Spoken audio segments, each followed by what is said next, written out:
Here we are again. It is a chilly September morning in the year 1931, and a cold ocean spray breaks over the bow of the trawler Colinda. The Colinda and her crew are conducting a routine fishing trip in the North Sea, the body of water between the British Isles and mainland Europe. As the morning drags on, net after net is hauled up from the murky depths. The catch is stowed and the nets cast back overboard. But midway through the trip, the sailors pause to clean the nets. Like all trawlers operating in the North Sea, the Colinda had to deal with its nets becoming entangled in large chunks of peat. And so the sailors set about detangling these chunks and casting them back overboard. One sailor by the name of Pilgrim Lockwood grabbed hold of a particularly large piece. As he did, it broke apart in his hands, revealing something hard within. As he cleaned this strange object off on his coveralls, he stopped dead. In shock, he called for the rest of the crew to see his discovery. A murmur spread through the gathering crowd as they got their first glimpse of the object in his hands. The meticulously carved point of an ancient bone harpoon.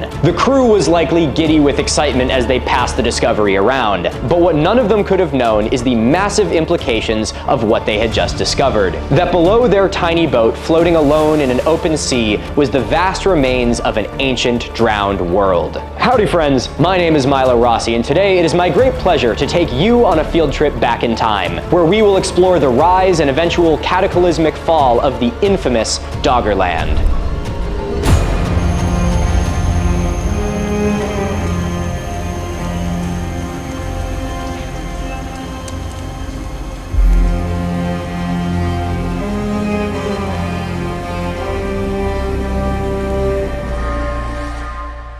How do you guys like the set? It's coming together pretty good, right? Milo's Cabinet of Curiosities. I've been finally going through all the boxes of cool stuff that I've wanted to use in my set that I've been collecting since about a lifetime before I actually had a set, and now I finally am getting to start to put it somewhere, so that's really exciting. I actually decided it would be fun to do a video going through all the boxes of stuff and kind of explaining my treasure trove, so you guys can get excited for that. Okay, we're talking about Doggerland today. That's pretty fun, isn't it? Look, I know that I'm gonna have to turn a light on at some point, but for right now, this lighting is just too nice. And like every rainbow, at the end of it, there's a little treasure. So for now, you guys can just deal with the weird exposure of this video because it looks really nice in person, so deal with it. Oh yeah, we about to go to Doggerland tonight, boys. Gotta get that in the sunlight. Look at that. Oh yeah. Like many major discoveries in archaeology and natural history, the locals were familiar with it for far longer than science had been, and Doggerland was no different. Those who lived on the shores of the North Sea were all too familiar with the putrid black stumps that would appear at low tide. In fact, they were so familiar with them that they actually referred to this phenomenon as Noah's Wood, a reference to the mythical deluge in the Bible, which the locals used to explain the stumps underwater. Why are you singing little songs to me, little baby man? Okay, wow, that's ambitious. But in 1913, a geologist by the name of Clement Reed became one of the first scientists to actually look into the phenomenon of Noah's Wood. His book, called Submerged Forests, became one of the very first actual scientific publications theorizing that there was a sunken landmass in the North Sea. In the book, he notes that the stumps extend far out below the low tide line, and he infers from this that at one time these must have been immense forests, and that these forests must have extended far out into what is now an ocean. Now, he backs up this claim by looking at some other discoveries by the local coastal people. The local fishermen were all too familiar with finding washed up animal bones on the shores and having their hooks and lines ensnared in chunks of peat far out into the ocean. You know, I'm looking at my camera over there and I feel like this part is just, it's a little bit too hot. Does that mean I actually have to turn an artificial light on? God damn it. Wow, look at that terrible light. I'd like to thank God for lighting this video. Clement notes that some of the bones found along the coast belonged to extinct animals, and that chunks of peat weren't just collected out to the low tide line, but far out to sea. The locals even had a name for these, referring to the chunks of peat dredged from the seafloor as moor logs. But perhaps one of the biggest connections that Clements makes is to something called the Dogger Bank. It's an area of the North Sea about 60 miles from the nearest land, but it has a depth of only about 60 feet. This seemingly random area of shallow water was very well known by all of the local fishermen. So with all of the pieces that Clement was collecting, he created this, the first ever geologic map roughly outlining what would go on to become known as Doggerland. Knowing what we know today, it is really amazing looking at this map, because in 1913, with almost no technology to actually map the seafloor, Clement managed to put together a really good map of what Doggerland would have been like. Gotta love scientists, man. They find a way. Clement concludes his book Submerged Forests with a bold claim, that the land between the British British Isles and continental Europe had once been above water, indicating a sea level 90 feet lower than at the present day. Now, Clement doesn't really claim to have enough evidence to understand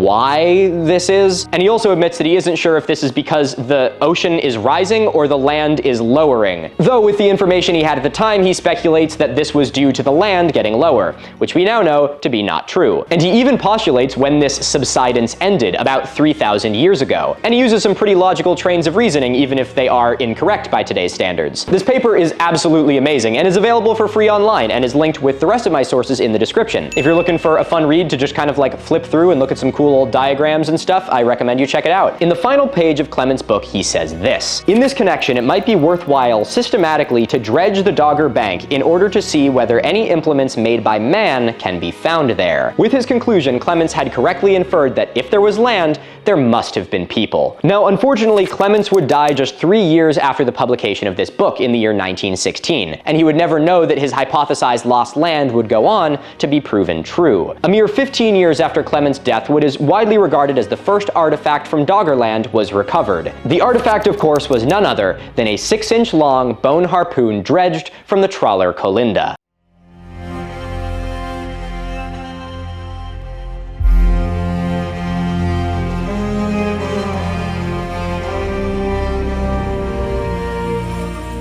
Whoa, Milo, is that the 8th wonder of the world, the Raymond H. Fogler Library? You better believe it is. I wanted to interject real quick to tell you something important. On October 22nd, I am going to be giving a public talk at the University of Maine. I'll be discussing pseudoarchaeology, pseudoscience, and the importance of science communication. As you'd imagine about a public talk, this talk will be open to the public. So if you're interested in seeing me give a live presentation, well, you can find information for that in the description of this video. Remember to stay curious, stay inquisitive, and go Black Bears. Hello, Schminky. Come here. Can I bother you? I'd like to bother you. Oh yeah, we bothering the cat tonight, boys. The harpoon barb that was recovered from the Colinda is widely regarded as the first artifact to actually be discovered in Doggerland. Because the entire thing is underwater, it's kind of hard to recover artifacts from it. Be that as it may, this was a pivotal discovery in driving science to learn more about Doggerland. The fisherman who discovered it brought it to the British Museum. Some could even argue that it is one of the few artifacts that actually rightfully belongs in the British Museum. The archaeologists who analyzed this artifact found that it was not made of bone, but the antler of a red deer. And they initially dated the artifact to the Mesolithic period, about 5 to 15,000 years ago. Now, the archaeologists were really confused by this discovery. After all, this harpoon had been found about 50 miles off the Norfolk coast at a depth of, what was it? 120 feet. Okay, you can go back, Schminky. I just wanted to hold you for a minute. You're very sweet. Yeah, there you go. Be small. Now, at this time, it wasn't believed that Mesolithic people would make it this far out to sea. Instead, most of the interaction between Mesolithic hunter-gatherers and the ocean would have been sticking along the coastlines. To learn more about this, an expedition was sent to where the harpoon had been discovered. Just a year after the discovery, in 1932, more samples were dredged up from the same site. What they found was, as you won't be surprised, a bunch of peat. Now, the people of the British Isles would have been very, very familiar with peat. It is a dense, black, carbon-rich material that is made as plant matter dies and is deposited in a wet environment and just stacks up year after year. It is where bog bodies come from, and it was used to heat a lot of the homes in the British Isles. Because they cut down all their trees. Skill issue. Rapa Nui moment. Cutting down all your trees. The weird thing about the peat that was discovered near the Colinda harpoon site was that it showed evidence of being formed in fresh water. After thorough research, the scientists were able to conclude that the water above the peat now was a salty ocean, which is a little odd. But this did explain something about the harpoon. It means that it was likely not lost at sea, but lost on land. Or at least near land. Okay, look, you know what I'm talking about here. Well, come on. But this added a surge of interest into the theorized landmass beneath the North Sea. And it led to a flurry of research over the next 100 years aimed at proving Doggerland.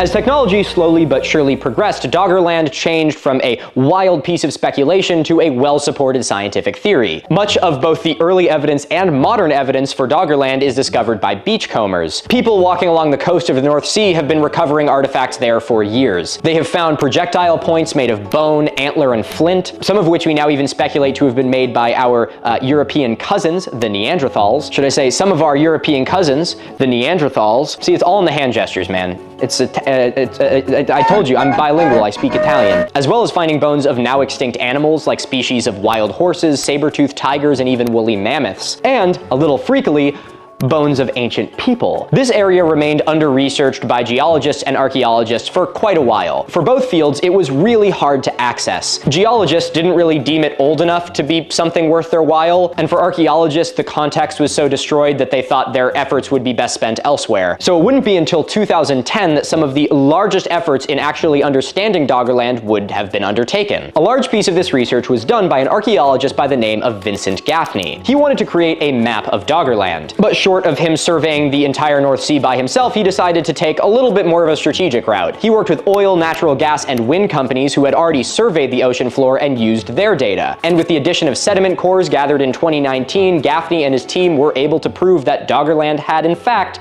been above water. From all of this data he had gathered, Gaffney was able to complete what his predecessor Clement had started more than 100 years before, completing one of the first real maps of Doggerland. And from here, archaeologists were able to have the first concrete look at what Doggerland was.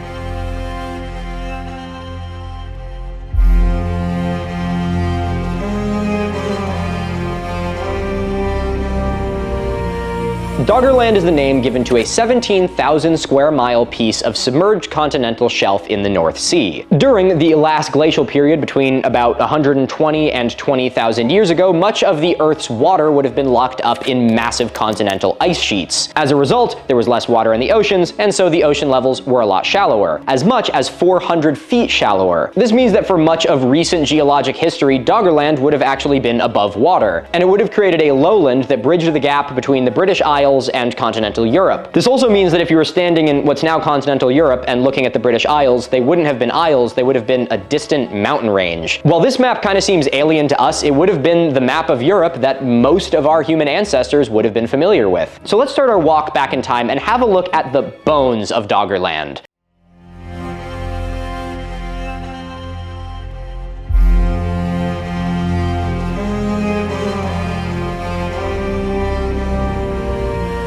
For this section, I will be heavily referring to this paper, Description of Paleo Landscape Features in the Southern North Sea, by none other than our boys, Fitch and Gaffney, et al., of course, lest we forget the et al. In this paper, Fitch and Gaffney give us an excellent window into what this world would have been like. In Chapter 3, the authors use this seismic data to create a map of this drowned world. Here, Fitch, Gaffney, and the team divide the sunken ruins of Doggerland into 4 sections: the north, the south, the east, and the west. Oh my, wow, you're really paying attention today, aren't you? And creatively labels all of them. You ready for this? 1, 2, 3, and 4, of course. You kidding me? First, let's have a look at Section 1, the north side of Doggerland. This elevated region is none other than the Dogger Bank, a submerged geographic feature that has been known about literally forever. I mean, it was written about in, the Submerged Forest book.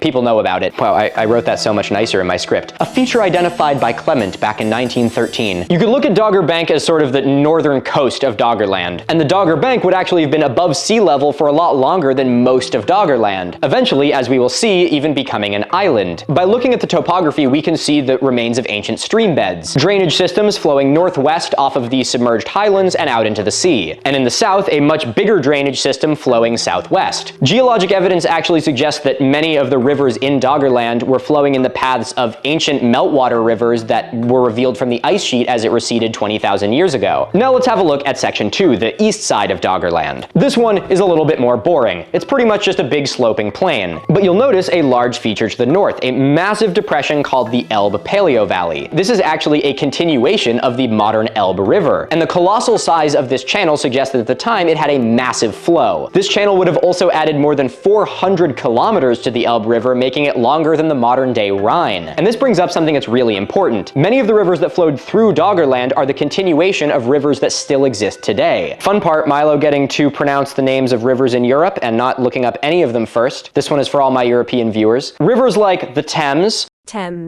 the Ouse, the Weser, the Wall, all would have continued flowing through Doggerland. How'd I do? Probably not very good.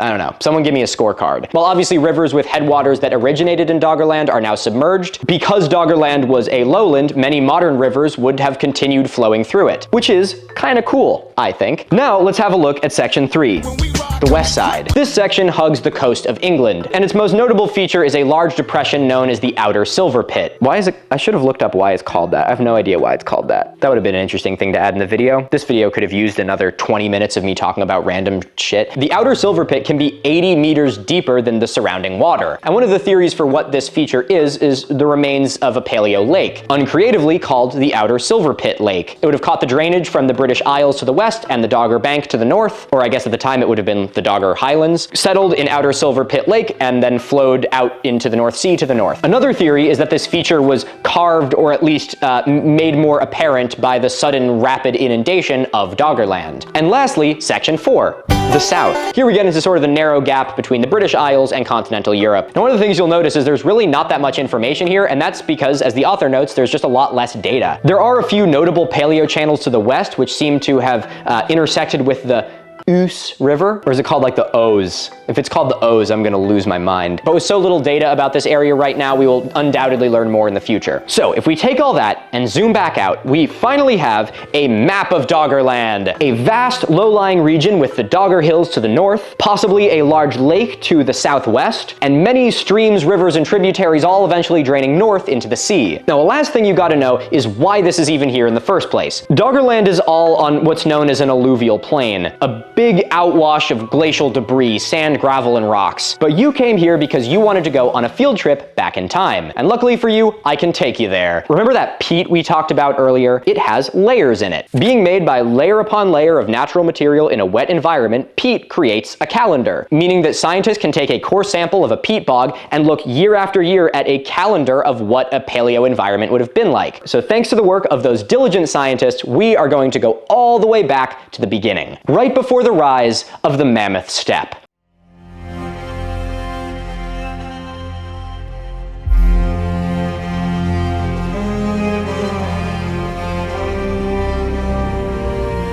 Uh-oh, steppe mammoth, I'm stuck in a glacial deposit. If anyone remembers that joke, you've been watching me since like my second video, I think. Oh no, steppe mammoth, I'm stuck in a glacial deposit. That's so fucking stupid. Wow, we've come a long way, haven't we, guys? Still, my ceiling's falling apart, but I guess it's better than being in a college dorm, isn't it? So, got that going for me. Got a little whiskey in my mustache. When Doggerland first emerged about 20,000 years ago, it would have sucked. It was just a massive, barren, rocky, desolate landscape. Like every part of the world that experienced glaciation, there would have been no topsoil. It would have been exposed patches of bedrock or massive plains and mounds of sand, gravel, and debris. So now that we have the bones of Doggerland, let's watch as life begins to creep onto this desolate landscape. The first life to make its way into what would become Doggerland would be our pioneer species. These are the species capable of tolerating this barren environment. First, it would have been lichen, which can grow on stone, and shortly after, it would have been followed by mosses. These lichens and mosses would have begun to break down the outside of some of the rocks, and even though they're absolutely tiny, they would slowly begin to build up a tiny bit of topsoil. As the lichens and mosses do their thing, the climate is slowly warming, and year after year after year, enough topsoil had built up that some new species were able to move in. Eventually, the next category of primary succession took place, and the lichens and mosses were joined by grasses and small perennial plants. And as the climate continued to warm and the grasses did better and better, this marked an important transition, where Doggerland began to transform from a barren, desolate wasteland into the infamous Mammoth Steppe. The large, somewhat arid grassland that we refer to as the Mammoth Steppe would have been the largest biome on the planet at the end of the last ice age, or the end of the last glacial period. God, I know someone's gonna check me on it. Today, only a tiny fragment of the Mammoth Steppe still exists. Now, something I think is really interesting is why the Mammoth Steppe no longer exists. There's a couple reasons for this, one of which being that the megafauna is all gone. The megafauna that once grazed on the Mammoth Steppe would have kept the growth of trees to a minimum because it would eat them before they got big, and so it would pretty much just constantly stay as a grassland. But since we killed off all the megafauna, we don't have to worry about that anymore. But there is actually a much larger environmental reason why the Mammoth Steppe literally can't exist anymore. First, let's look at the difference between the Mammoth Steppe and a modern tundra. Our modern tundra is made up of mosses, mosses, lichens, and woody shrubs. All kind of early to middle of the road pioneer species. They are things that typically grow a tiny little bit every year and then have a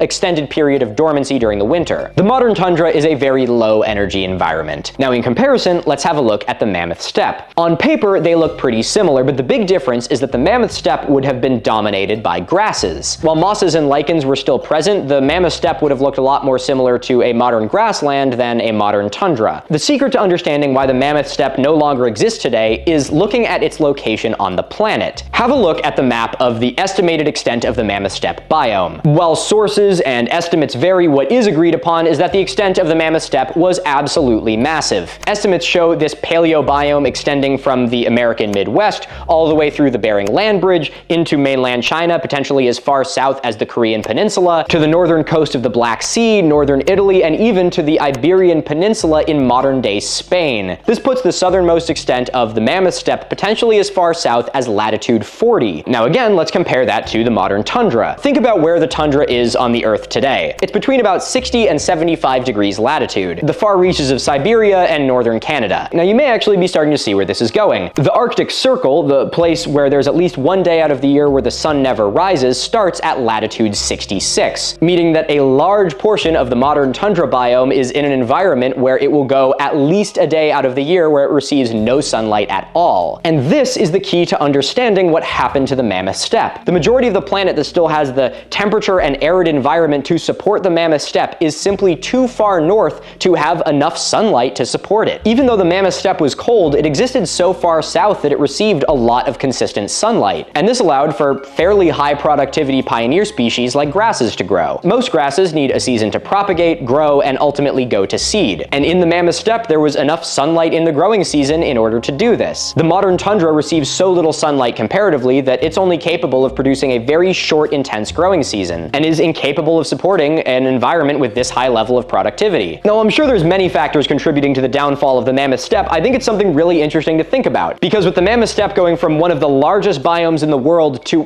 barely a few patches across the planet in just a handful of 10,000–15,000 years, it makes you think about what was lost. What sorts of species and subspecies of grasses, insects, and rodents once called this place home? After all, grasslands are immensely productive and biodiverse environments. Now, without getting too into the weeds into extinct insects, the rise of the Mammoth Steppe ecosystem in Doggerland brought with it all of our favorite charismatic megafauna. Mammoths, woolly rhinos, saber-toothed tigers, and horses once roamed this land. And so it was the Mammoth Steppe environment that was the first real ecosystem to take hold in the coasts, rivers, and lakes of Doggerland. But the climate continued to change. The Earth got a little bit warmer, there was a little bit more humidity, and the ice caps continued to melt. And so the higher temperatures and rainfall eventually caused the Mammoth Steppe to turn into the Dogger Woodland.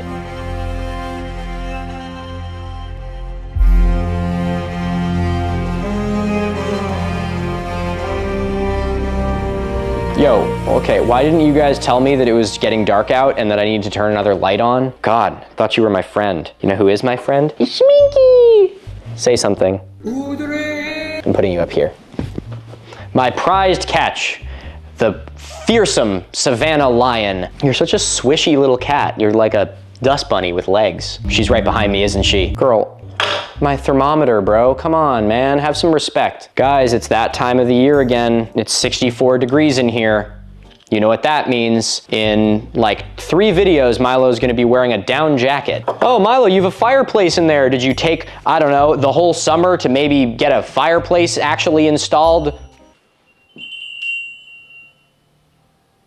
No, of course I didn't. Okay, quick PSA here. Whenever I talk about paleoecology and the climate changing at the end of the last glacial maximum, I always get at least one comment from someone being like, see, the climate's always been changing. I'd like to remind everyone that while I study archaeology, I do have my primary degree in environmental science as well. And I can tell you pretty confidently as someone that has done 8 years of school in environmental science, that climate change is actually happening. If you do not believe in anthropogenic man-made climate change, the only explanation I can see for it is that you have not actually done your own research. So I encourage you, before you leave that comment, to actually go look into this literally a tiny little bit, because it is happening. This is the fastest the Earth has ever warmed since the Chicxulub impact event, which is, you know, probably not a good sign. And there is extensive evidence to back up that it is greenhouse gas emissions from our modern society that is causing this. Like I said last time, your inability to understand or simple ignorance of the facts does not make them any less true.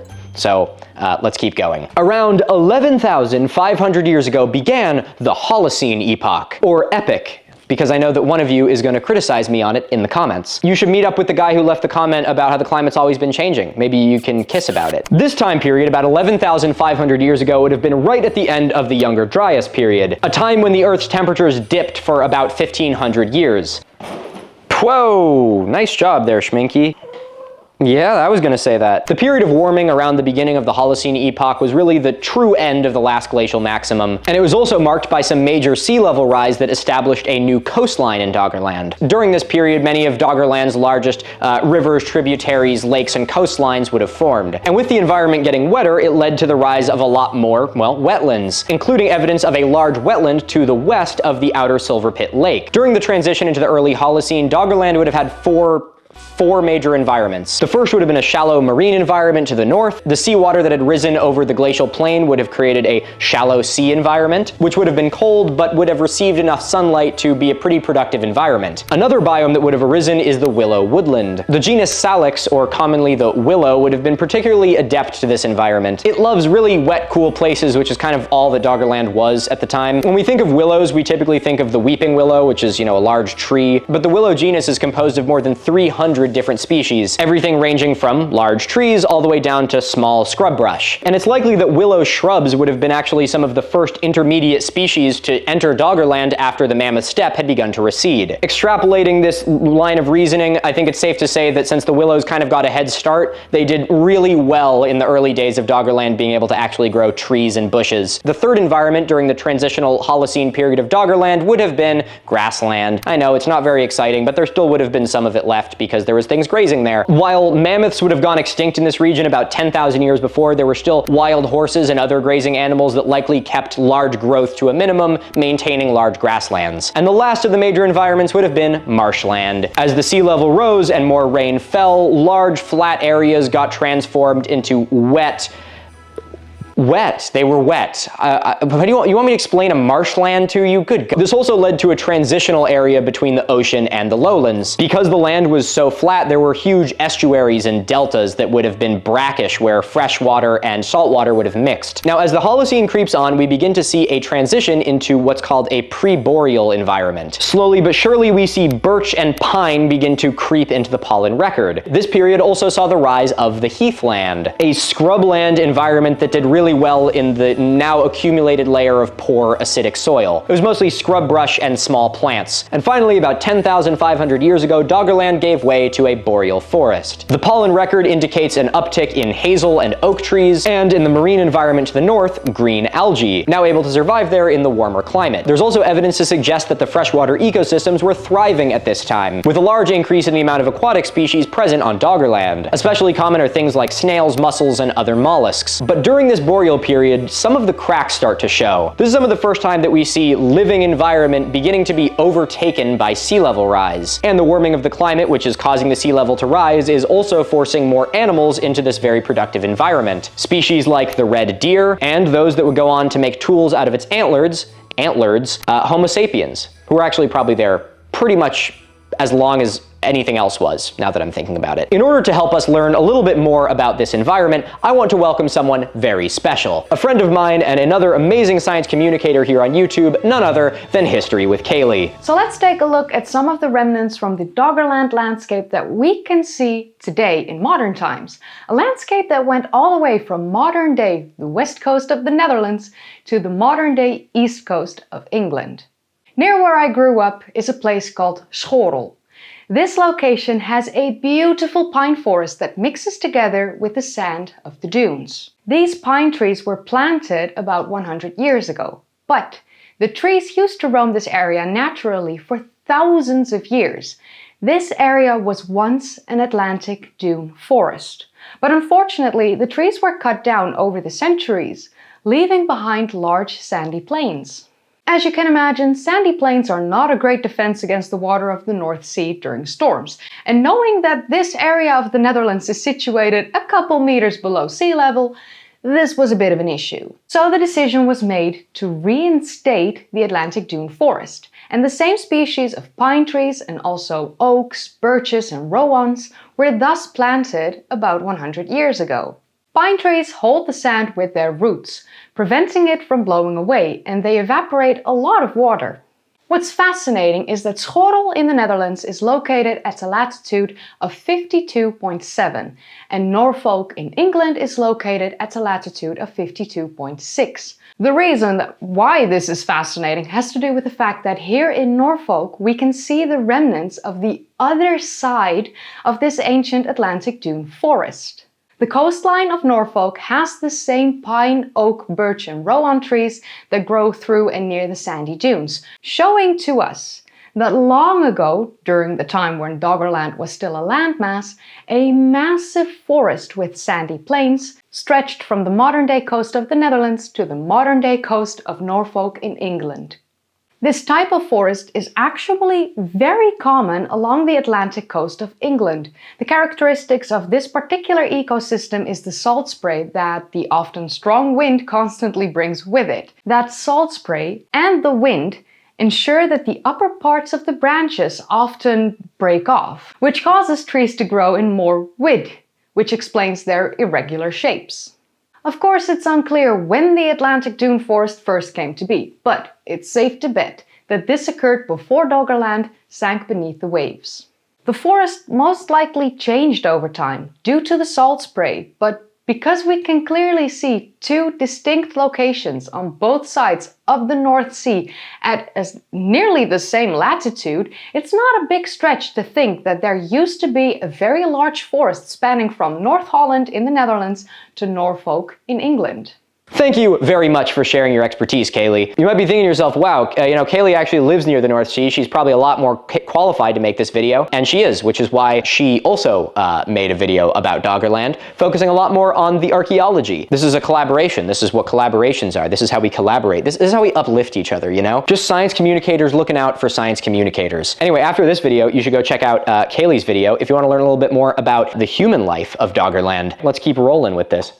What we have now is a picture of an immensely productive environment. A lowland that supported a shallow marine ecosystem, and freshwater lakes, both of which that would have been teeming with life, as well as rivers, forests, and grasslands crawling with horses, deer, and other delicious little guys. And bands of hunter-gatherers would have followed game into this environment and benefited from its vast resources. But this paradise wouldn't last, because where there is life, there must also be death. And I think now it's finally time to talk about the unfortunate final chapter, the death of Doggerland.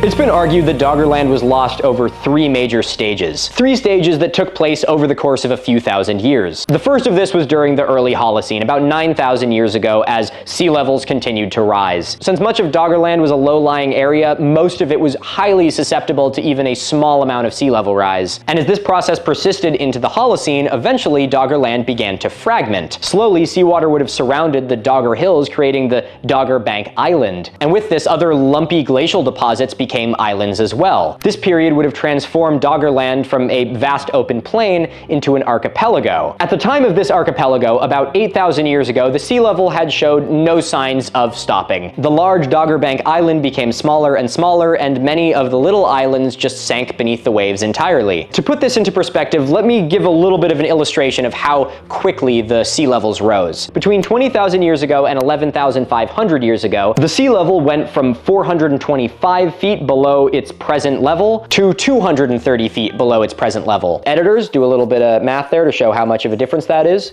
And maybe if you want to even be fancy, a little bit to show how much that is per year. And maybe even how much that is on a human lifetime, to show that this wasn't fucking Atlantis that just suddenly went underwater all at once. Because I know someone's gonna say it. Then from about 11,500 years ago to about 8,000 years ago, the sea level went from 230 feet below present to just 85 feet below present. As the sea level rose, more and more of Doggerland was submerged, eventually leaving it with just the Dogger Highlands Island and the productive marshy low-lying lands of the British Isles and continental Europe. But that's no fun. We want floods. I want Atlantis.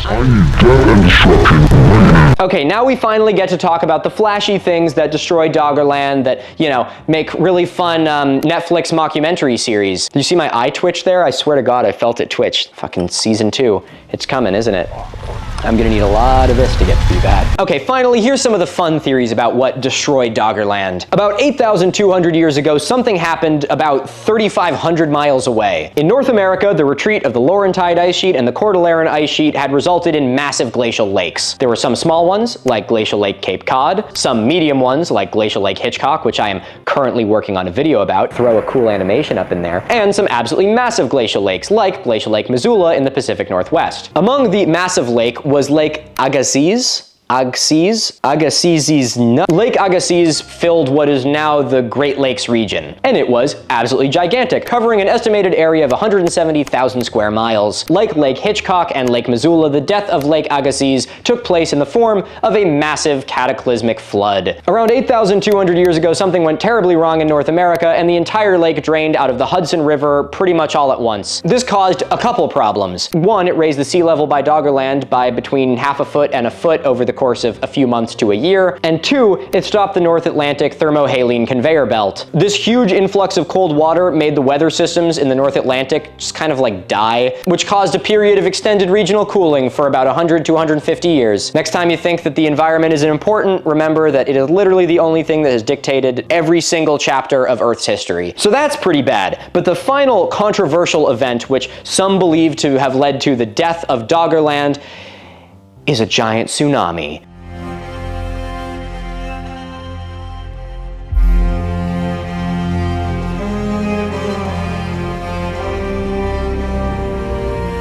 If I were to give a concrete description of what happened to Doggerland, I would say Doggerland's destruction was due to sea level rise. Sea level rise that took place in an immensely fast pace in geologic time, but was almost imperceptible on a human lifespan. But there are some scientists who suggest that the final nail in the coffin for Doggerland was a massive tsunami. Around 8,200 years ago, the same time that all that horrible stuff was happening in North America, an enormous submarine landslide took place off of Norway's west coast. It is estimated that between 600 and 800 cubic miles of sediment broke free from the continental shelf, resulting in one of the largest underwater landslides that we have any evidence of. This massive force caused a huge displacement underwater, which resulted in a tsunami. Now, since the landslide was going west, most of the tsunami probably kind of went out to the open ocean, but there is evidence of the impact of this tsunami all across the coast of the North Sea. In Scotland, there are deposits associated with this tsunami that indicate it could have had a height of between 10 and 17 feet. And evidence in Denmark suggests that it was impacted as well, even though it wasn't directly in the tsunami's path. Which means that even if it wasn't the brunt of it, some portion of this massive tsunami was headed straight for whatever was left of Doggerland. Even if Doggerland didn't bear the full brunt of this force, the devastation would have been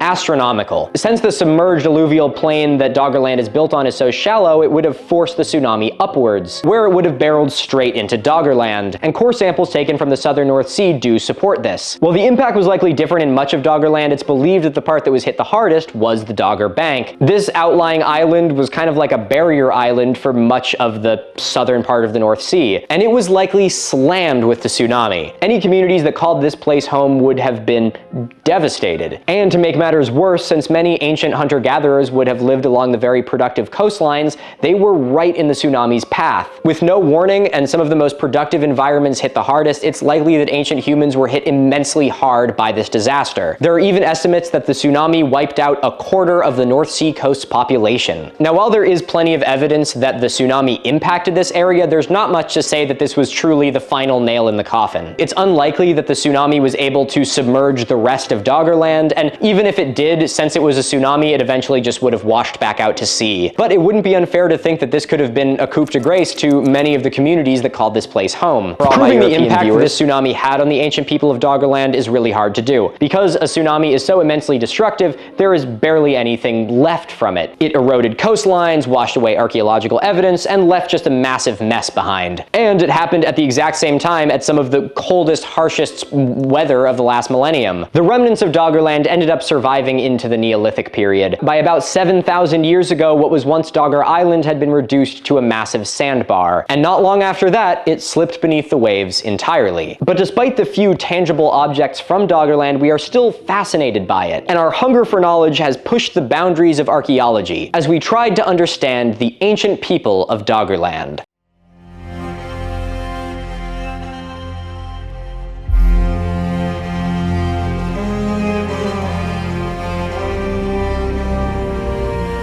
The field of archaeology is kind of like being a crime scene investigator. You're trying to piece together a story from fragmentary evidence. While most archaeological sites pose some sort of challenge, Doggerland is an entirely different beast. The inundation of Doggerland, from sea level rise to tsunamis, have meant that the context of the archaeological sites there have been completely destroyed. As I talk about a lot on this channel, context is the understanding of where an artifact is from. Having a projectile point in a box is really not worth all that much. Instead, you want to know the environment that it was found in. Was it in a riverbed? Was it in a peat bog? And was there anything else near it? Random chance discovery along the seashore, or a needle in a haystack dredged up from the ocean, it's really hard to learn about the people that once lived there. But archaeologists can be incredibly resourceful, and just because the odds are not in our favor does not mean that we're not going to learn something about it. One of the best examples of this needle in a haystack is from, once again, our boy Gaffney. In an estuary site known as the Southern River off the coast of Norfolk, Gaffney and his team took one of their core samples. And as luck would have it, this core sample happened to contain a fragment of a hammerstone, the remains of a Mesolithic tool that had been lost at the bottom of the ocean for thousands of years. While this isn't the most flashy discovery, it was a revolutionary find, not only telling us more about Doggerland itself, but also being the first artifact in the world successfully recovered from a deep sea environment. Despite their rarity, artifacts, not unlike me, turn up. I don't think I can say turn up while doing any of this. I need a natty light. And as fragmentary as they are, they do give us a tantalizing glimpse into what life would have been like in Doggerland. If you want to learn a little bit more about the life of ancient humans in Doggerland, I really recommend you check out History with Kaylee's video. The link to that is in the description. We did these videos sort of as a collaboration, where she focused on the human side of things and I focused on the natural side of things. I guess humans are natural, but you know what? I'm gonna view the world with a human-centric lens because I don't give a damn. Well, folks, I'd like to thank you all very much for watching. If you enjoyed this video, I would be very appreciative if you could give some type of interaction. I make all of my educational content on YouTube for free, and engaging with the video helps them do better and allows you to continue watching them for free. Like I always say, consider it like tipping the bellhop, except instead of actually tipping, it's literally completely free and there is no reason not to. So, do it. Well, this has been a fun one, hasn't it? It got awfully dark in here. Sun sets now at like 3 p.m. Well, guys, I think that's gonna do it. I would like to give an extra special thank you to my patrons on Patreon. Patrons get early ad-free access to all of my videos. Not only that, but all of your names are gonna be in the credits of this video as a small token of my appreciation. If you'd like to become a patron and support what I do here directly,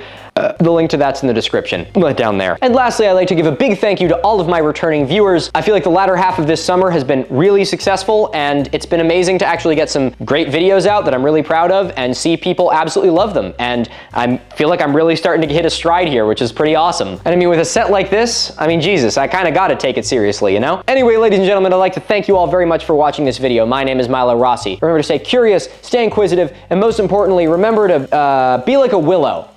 Cool and wet. Bottoms up. Salud. Oh, shit. Ugh. Schminky, do you want to be in the credits sequence? Schminky doesn't want to be in the credits sequence, but she's going to. Oh, she's a circle. Do you know how wee you are? Look, she's one of the floppy ones. She just kind of does this. Whoa. She's doing sit-ups. I'm gonna have the first domestic cat to have abs. Yeah, you're just like Dad. Fucking jacked. A little man, you're a little man, a baby little man, little tiny man. If I do this, you'll think I'm your mom. You know, you really gotta be cleaning your room. Oh my God, what is this in your garbage? Was this weed? You know, you're never gonna get a job. I'm kidding, you'll get a job. I just don't know what. If anyone has any job postings that have the only requirements being small and fluffy little guy, well, I got one for you. It's about time she starts paying her fucking rent. Thanks for watching, everybody.